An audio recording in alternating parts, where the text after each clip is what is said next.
Ramagundam municipal corporation కి 50 కోట్లు, Khammam municipal కి 30 కోట్లు, వరంగల్ స్మార్ట్ సిటీకి 180 కోట్లు, కరీంనగర్ స్మార్ట్ సిటీకి 100 కోట్లు, సమీకృత మార్కెట్ల అభివృద్ధి కోసం 100 కోట్ల, రాష్ట్రంలో ఉన్న దేవాలయాల అభివృద్ధి కోసం 100 కోట్లు, వైకుంఠ ధామాలకు 75 కోట్లు, పరిపాలక సంఘాల రూపకల్పనకు 114 కోట్లు, హైదరాబాద్ అభివృద్ధి కోసం బడ్జెట్లో 10,000 కోట్లు కేటాయించడం చాలా సంతోషకరమని అన్నారు. నాకు రాష్ట్ర వ్యాప్తంగా ఉన్న అన్ని జిల్లా కేంద్రాల్లో ఉన్న బీఆర్ఎస్ పార్టీ కార్యాలయాలపై పూర్తి స్థాయిలో విచారణ జరపాలని సభ ద్వారా సంబంధిత సభ వ్యవహారాల మంత్రి శ్రీధర్ బాబు గారిని కోరారు. ప్రసంగంలోని ప్రతి అంశాన్ని ప్రత్యక్ష ఆధారాలతో మాట్లాడిన ఎమ్మెల్యే నాయని గారు. Consumer name BRS, father name BRS. ఏం అధ్యక్ష, ఎక్కడికి పోతున్నావు? ఇంతమంది నీతులు చెప్తాను, ముక్కు నేలకు రాస్తామంటారు. మొదటిసారి వచ్చిన ఈ హౌస్కు మేమేదో చూద్దామని వస్తే ముక్కులు రాస్తాం, నక్కులు రాస్తాం, కత్తులు తీస్తామని కూడా మాట్లాడుతున్నారు. ఇది డైరెక్ట్ ఆన్ పేపర్ చెప్తున్న అధ్యక్ష. నాకు 28 ఆఫీసుల మీద కూడా అనుమానం ఉన్నది. ప్రభుత్వం అక్కడ అసలే మా దగ్గర హనుమకొండలో ఖాళీ ల్యాండ్ అవపడితే గతంలో బీఆర్ఎస్ నాయకులు తట్టలు పారాలు బట్టి జెండాలు బాధిస్తూ కబ్జాలు పెట్టినరు. దాని మీద మొత్తుకొని యాస్ట్ వస్తే ఏకంగా ఆఫీస్ లాంటి దానికి కూడా పార్టీ ఆఫీస్ అధ్యక్ష. ఇది పొద్దుగా అందులో మంత్రులు, కన్సల్ట్ ముఖ్యమంత్రులు అందరూ వచ్చి అలా కూర్చొని ప్రెస్ మీట్లు పెట్టి భోజనాలు తినిపోయిన వాళ్ళు.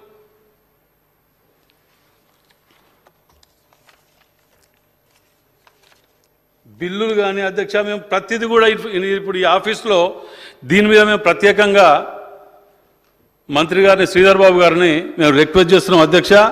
ఈ ఆఫీసుల మీద వీళ్ళు ఇచ్చిన జీవోల మీద దీని మీద మీరు ఎంక్వైరీ చేసి వీటి మీద ఉన్నటువంటి వాస్తవాలని ఇన్ఫర్మేషన్ యాక్ట్ ద్వారా బయటికి తీస్తారా, దీని మీద ఏమి నిర్ణయం తీసుకుంటారు అనేది. ఎందుకంటే ఇది ఆడ కట్టిన ప్లేస్ కాడో అది టోటల్లీ క్లియర్గా పార్క్ ల్యాండ్ అనగా అధ్యక్ష సుప్రీంకోర్టు గైడ్లైన్స్ ప్రకారం అక్కడ ఏది కన్స్ట్రక్ట్ చేయరాదు. మరి ఇక దీన్ని అదరకొట్టి కూడా మాట్లాడేది ఏంటంటే ఇచ్చింది అక్కడ, కట్టింది ఇక్కడ, సర్వే నెంబర్ 2 ఒకటే, అది బయట ప్రపంచానికి చెప్పరు. దాని తగ్గట్టు కూడా మ్యాప్లు కూడా తీసుకొచ్చింది అధ్యక్ష. గూగుల్ మ్యాప్స్ కూడా తీయటం జరిగింది. దీనిని మరి తెలిసి ఇప్పుడు పట్టణంలో ఉన్నటువంటి గవర్నమెంట్ ల్యాండ్లని వాటిని పతాకం కబ్జాల కిందనే గురి కావటం జరుగుతున్నది. వాటికి మన అత్యవసరంగా కనుక మనము కాంపౌండ్ వాళ్ళు పెట్టుకొని చేయకపోతే వీటి కబ్జాల వలన ఉన్నది పోయే పరిస్థితి ఉన్నది అధ్యక్ష. మరి దీనికి నలుగురు మనం చెప్పవలసిన వాళ్ళ నాయకులమే వీటిని కబ్జాలు పెట్టుకుంటూ పోతుంటే అతి భయంకరమైన సిచ్యువేషన్ అధ్యక్ష. వరంగల్ పరిధిలో గతంలో టీఆర్ఎస్ ప్రభుత్వంలో ఓ జీవో ఇచ్చింది అధ్యక్ష. ఇది ఇన్ఫర్మేషన్ యాక్ట్ తీసుకున్నది అధ్యక్ష, మేమేం తయారు చేసింది కాదు. 28 జిల్లాలకు బీఆర్ఎస్ పార్టీ ఆఫీసులని కేటాయిస్తున్నామని చెప్పి రాష్ట్ర ప్రభుత్వము గతంలో జీవో తీయటం జరిగింది. దాంట్లో భాగంగానే వరంగల్లో కూడా ఇది ప్రొసీడింగ్స్ కలెక్టర్ గారు ఇవ్వటం జరిగింది అధ్యక్ష. ప్రొసీడింగ్స్ ఇస్తే దానికి బీఆర్ఎస్ వాళ్ళు చాలని కట్టినరు. 4 లక్షల చిల్లర చాలని కట్టి వాళ్ళకి ల్యాండ్ అలాట్ చేస్తున్నామని చెప్తే ప్రొసీడింగ్స్ ఇచ్చినాక చాలని కట్టింది అధ్యక్ష. దాని తర్వాత మాకు ఆ ల్యాండ్ వద్దు, మాకు ఇంకో ల్యాండ్ కావాలి అని ఒక రిక్వెస్టింగ్ లెటర్ పెట్టుకున్నారు అధ్యక్ష. రిక్వెస్టింగ్ లెటర్ పెట్టుకున్న తర్వాత గవర్నమెంట్ వాళ్ళకు అక్కడ హ్యాండ్ ఓవర్ చేయలేదు, ఇక్కడ హ్యాండ్ ఓవర్ చేయలేదు. కానీ టీఆర్ఎస్ ఆఫీసు కట్టిపారేసింది అధ్యక్ష. ఇక్కడ టీఆర్ఎస్ ఆఫీస్ కట్టేసింది అధ్యక్ష.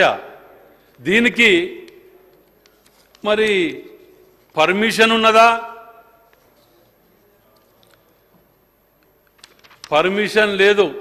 5-6 ఏళ్ళకెళ్ళి 8 ఏళ్ళకెళ్ళి హౌస్ ట్యాక్స్ లేదు, ఏది లేదు. ఇక మేము ఇన్ఫర్మేషన్ యాక్ట్ కడితే కార్పొరేషన్ నుంచి, కుడా నుంచి, కలెక్టర్ ఆఫీస్కి వెళ్ళి ప్రతిదీ కూడా తీరా చూస్తే అది పార్క్ ల్యాండ్ అధ్యక్ష. పార్క్ ల్యాండ్లో ఇల్లీగల్గా కట్టడం కాకుండా మరి కరెంట్ ఏడికెళ్ళి వచ్చింది, ఇల్లీగల్గా కట్టింది కదా అని చెప్పి మాకు డౌట్ తోటి దానికి కూడా ఇన్ఫర్మేషన్ యాక్ట్ కట్టిన అధ్యక్ష. కడితే ఇన్ఫర్మేషన్ యాక్ట్లో ఏమొచ్చిందో చూడండి అందరు సభ్యులు కూడా. కన్జ్యూమర్ నేమ్ బీఆర్ఎస్ నాయన రాజేందర్ రెడ్డి గారు. ధన్యవాదాలు అధ్యక్ష. మున్సిపల్ అర్బన్ బడ్జెట్పై 24-25 బడ్జెట్పై 15,596 కోట్లను కేటాయించడం చాలా సంతోషమైన విషయం.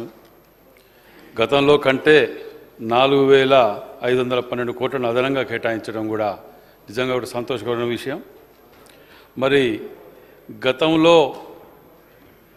కేటాయించిన నిధుల్లో 47% కూడా ఖర్చు చేయని స్థితిలో ఉన్నప్పుడు ఈసారి అదనంగా కేటాయించడం అనేది కూడా చాలా సంతోషకరమైన విషయం. మరి దీనికి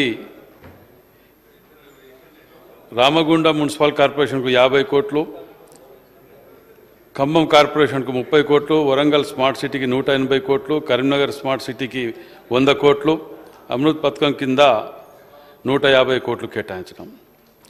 మరి ఇదే విధంగా సమీకృత మార్కెట్ అభివృద్ధికి 100 కోట్లు, వివిధ ఆలయాల అభివృద్ధి సంస్థలకు 100 కోట్లు, వైకుంఠ ధామాలకు 75 కోట్లు, పరిపాలక సంఘాలు అనుసరించిన విధానం రూపకల్పనకు 114 కోట్లు. హైదరాబాద్ అభివృద్ధికి బడ్జెట్లో 10,000 కోట్ల రూపాయలు కేటాయించటం, ఇలా ఈ బడ్జెట్లో ఎన్నో తీసుకురావటం పెట్టడం కూడా చాలా సంతోషకరమైన విషయం అధ్యక్ష. మరి వీటితో పాటు మనకున్న గతంలో కొన్ని ఇబ్బందులు ఫేస్ అయిన వాటిని సరిదిద్దుకోవాల్సిన అవసరం మనపై కూడా ఉన్నదని చెప్పి మనవి చేస్తూ, మరి గతంలో డీవియేషన్స్ ఉన్న అపార్ట్మెంట్స్ ఇంకా ఎన్నో ఉన్నాయి. వాటి కారణాల వల్ల వారికి 25 టైమ్స్ పెనాల్టీ వేయటం వలన అటు అపార్ట్మెంట్స్ అనగానే middle class, below middle class వాళ్ళే కొనుక్కొని ఉంటారు అధ్యక్ష. మరి వాళ్లకు 25 సార్లు అదనంగా పెనాల్టీ వేయటం వలన ట్యాక్స్ కట్టలేక, వారికి న్యాయం జరగలేక అభద్రతా భావంలో ఉంటూ వారు ఏం చేయాలనో తెలియని స్థితిలో ఉన్నారు. వాటిని మరి వన్ టైం సెటిల్మెంట్ చేస్తారా, దానికి ఆల్టర్నేటివ్ మనం చేద్దామా అనే దాని మార్గం మీద కూడా మనం ఆలోచించుకోవాల్సిన అవసరం ఉన్నది అధ్యక్ష. ఎందుకంటే చాలా దిక్కులలో లక్షల మంది అపార్ట్మెంట్స్లలో దాన్ని ఏమి చర్య తీసుకోకుండా వాటిని వదిలివేయటం జరిగింది.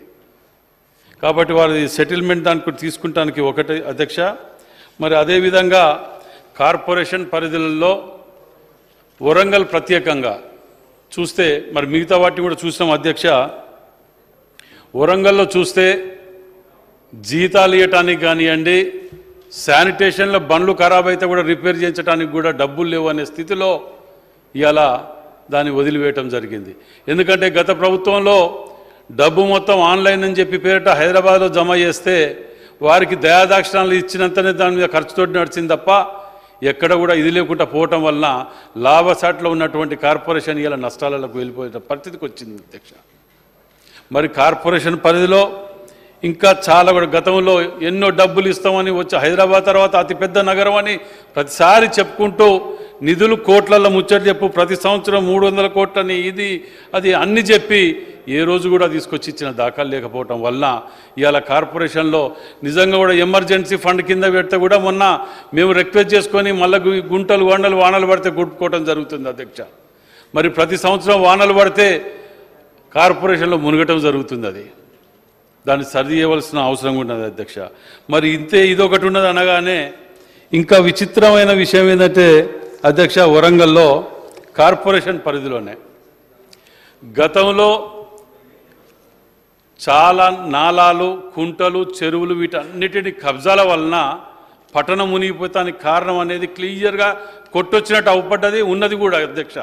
సర్వే చేయించడం వలన మేము కొన్ని ఇన్ఫర్మేషన్ యాక్ట్ కింద తీసుకున్నాం అధ్యక్ష.